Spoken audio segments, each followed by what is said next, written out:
So let's dive into one of the biggest questions in international relations. What are international organizations, or IOs, really for?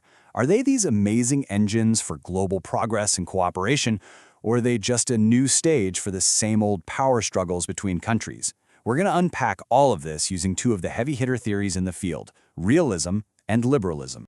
And that brings us to this central puzzle. I mean, think about it. The world is supposed to be full of independent countries, all looking out for number one, right? So if that's true, how do you explain the absolute explosion of international cooperation we've seen? It seems like a contradiction. And to put a number on that explosion, get this. There are over 7,000 international organizations operating in the world today. 7,000. We're talking about everything from global security to the environment to health. This isn't some sideshow. It's a massive central feature of how the world works now.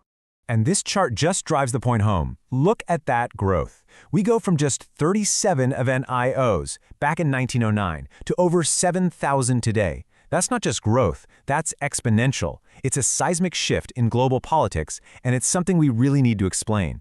So, to do that, let's turn to those two competing theories I mentioned. First up, let's look at this through the lens of realism. Now, for realists, all these new organizations don't signal some fundamental change in how the world works. No, for them, it's just the same old story, a timeless struggle for power, just playing out in a new arena. To get the realist viewpoint, you absolutely have to understand one key concept: anarchy. Now, in everyday life, anarchy means chaos, but in international relations, it just means there's no world government. There's no global 911 you can call. At the end of the day, every country has to look out for its own survival. And that state of anarchy leads to a few core beliefs for realists. They believe that states are the only actors that really matter. Their number one goal is survival, and to survive, they have to rationally go after as much power and security as they can get. So in this view, what are international organizations? Well, they're not some higher authority, they're just tools that powerful countries create and use to get what they want. So the bottom line for a realist is this: an organization like the United Nations doesn't really change anything fundamental about world politics. It just provides a fancy new stage for the same old drama of power to play out. The powerful states still call the shots, and the weaker states just have to deal with it. But of course, that's not the only way to look at this. Let's flip the coin and bring in our second perspective, liberalism. And this view is, well, a whole lot more optimistic. Liberals see a real potential for cooperation and, actual progress in the world. For liberals, the key word is interdependence. In our modern world, countries are all tangled up together. A financial crisis in one country can tank the global economy. A pandemic can't be stopped by one country alone. Climate change, that's the ultimate team problem. In a world like this, going it alone just doesn't work. And this idea of interdependence leads liberals to a totally different set of conclusions. They argue that it's not just about states. Other actors like IOs and NGOs are really important. They believe that cooperation isn't just possible, it's often the most rational choice. And what do IOs do? Well, they're the ones that make that cooperation happen by setting rules, sharing information, and building trust. So you can see right here, we've got two completely different takes on what IOSs are all about.